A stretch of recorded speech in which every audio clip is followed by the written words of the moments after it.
અશરફ કલ્યાણી, સભ્ય શાંતિ સમિતિ સુરત પોલીસ। આજે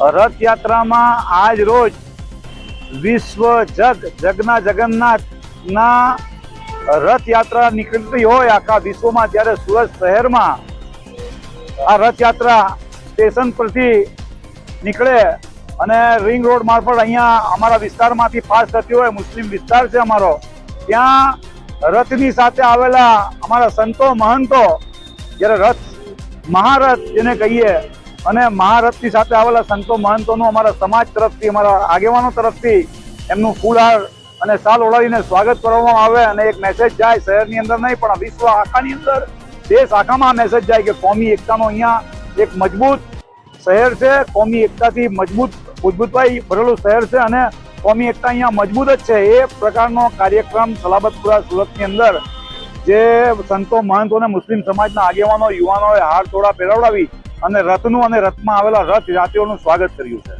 કોમી એકતા અને ભાઈચારા માટે શું સંદેશ આપે?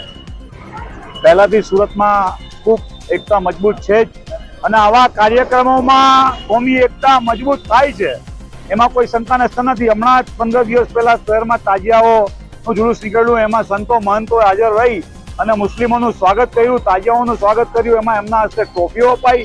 તેવી જ રીતે ઈદે મિલાદમાં પણ સંતો મહંતો હાજર રહી છે।